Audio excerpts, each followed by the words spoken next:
കാളക്കറി. മലയാള ഭാഷയുടെ വിസ്ഫോടന ശക്തി തിരിച്ചറിയൂ എന്ന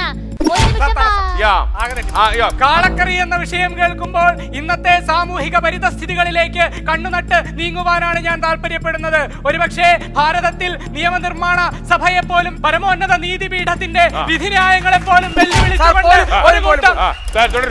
സുഹൃത്തുക്കളെ, അനന്തവിഹായുസിന്റെ അഗാധതയിലേക്ക് അരിച്ചിറങ്ങുവാൻ ആവേശപൂർവ്വം ആഗ്രഹിക്കുന്നവരെ നിങ്ങൾ ഓർക്കുക, ചരിത്രം ഇവിടെ ആരംഭിക്കുന്നു. വർഷങ്ങൾക്ക് മുൻപ് ലക്ഷക്കണക്കിന് നിരപരാധികളുടെ ചുടുചോര കൊണ്ടെഴുതിയ രണ്ടാം ലോക മഹായുദ്ധത്തിൽ നിന്നും ആർഷ ഭാരതത്തിന്റെ സമകാലിക സാമൂഹിക അവസ്ഥയിലേക്ക് കടന്നു വരുമ്പോൾ ഓരോ മനുഷ്യന്റെയും ജീവിതത്തിന് വില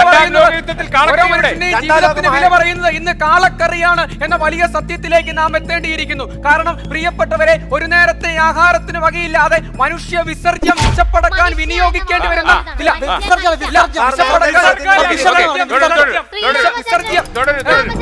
നിരവധി ഭരണാധികാരികൾ സിംഹാസനമാണ് നാടാണിത്.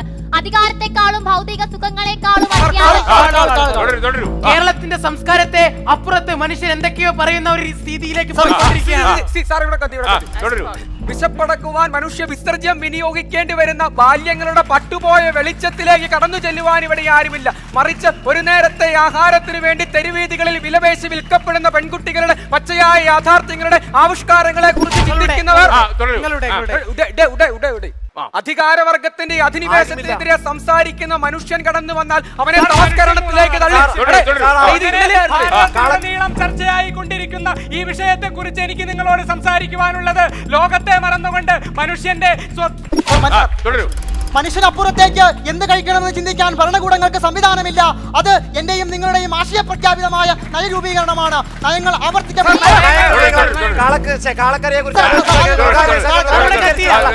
കാളക്കറി ആശയമല്ല, അവകാശമാണ്.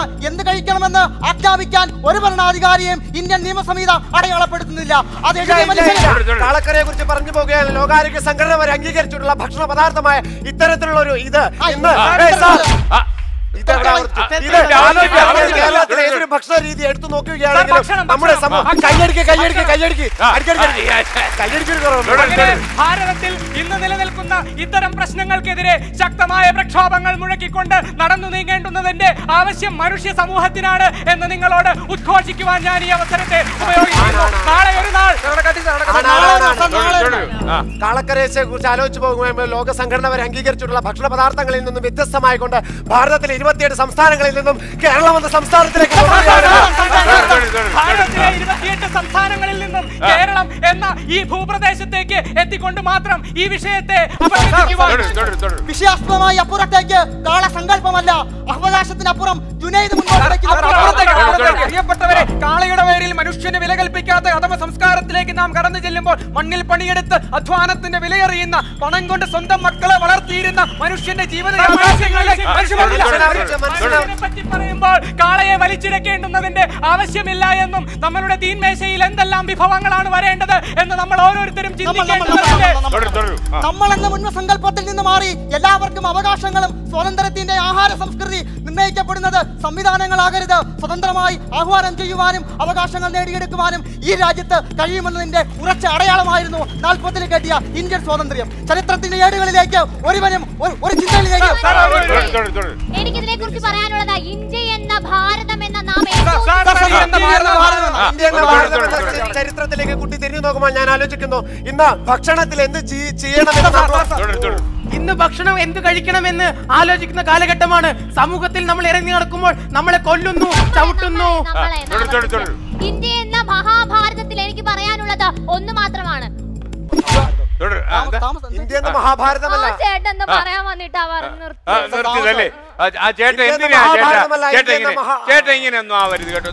ഇവിടെ ജീവിക്കാനുള്ള അവകാശത്തിൽ നിന്ന് കഴിക്കുവാനുള്ള ചിന്തയിലേക്ക് പോകുമ്പോൾ അടിച്ചു കൊല്ലുന്ന മൃഗത്തെക്കാൾ മൃഗീയമായ ഒരു സംസ്കാരം മുൻപോട്ട് വെക്കുമ്പോൾ ജുനൈദുമാരും ഉൾപ്പെടെയുള്ള വിദ്യാർത്ഥികൾ അടിമകളായി പോയി, മൃതദേഹങ്ങളായി പോകുമ്പോൾ അടിമകളും മൃതദേഹങ്ങളുമായി പോയി മൃതദേഹങ്ങളുമായി മനുഷ്യനും പ്രകൃതിയും ഈശ്വര ചൈതന്യവും സമ്മേളിക്കുന്ന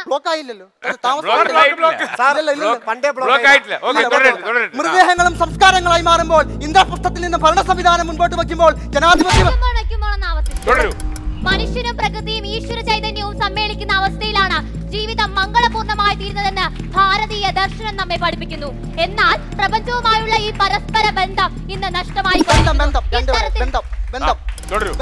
ബന്ധനത്തിൽ നിന്ന് ജീവിക്കുവാനല്ല, സ്വതന്ത്രമായി ജീവിക്കുവാനാണ്. പ്രിയപ്പെട്ടവരെ, കാളയുടെ പേരിൽ മനുഷ്യനെ തച്ചു തകർക്കുവാൻ ശ്രമിക്കുന്ന അധികാരവർഗം അപ്പകഷ്ണം സ്വീകരിച്ചുകൊണ്ട് സാധാരണ ജനങ്ങൾക്ക് മേൽ അധിനിവേശത്തിന്റെയും അടിച്ചമർത്തലുകളുടെയും മാർഗം സ്വീകരിക്കുമ്പോൾ ഒരു പച്ചയായ മനുഷ്യൻ എന്ന നിലയിൽ നവോത്ഥാനത്തിന്റെ പുതിയൊരു കാലത്തെ സ്വപ്നം കാണുവാൻ ആഗ്രഹിച്ചു പോവുകയാണ്. ആഗ്രഹിച്ചു പോവുകയാണ്, പറഞ്ഞിട്ടില്ല. സ്വാതന്ത്ര്യം കാണുവാനുള്ളതല്ല, അനുഭവിക്കുവാനുള്ളതാണെന്നാണ്.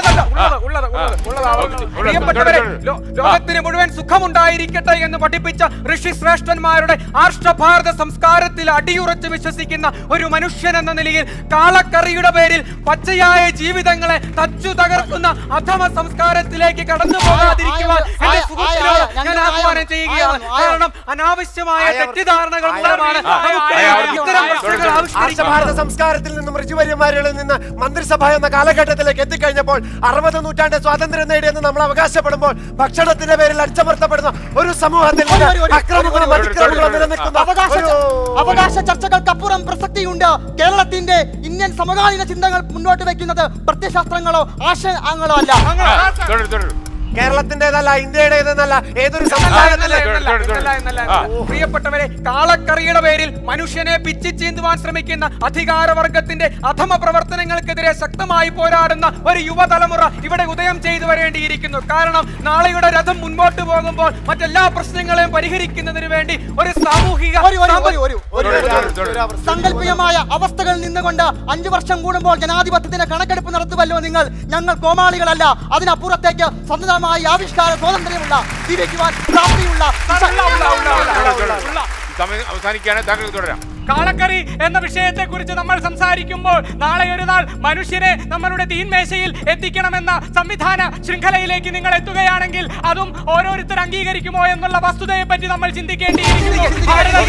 ഈ വിഷയം ഇവിടെ അവസാനിക്കുന്നു.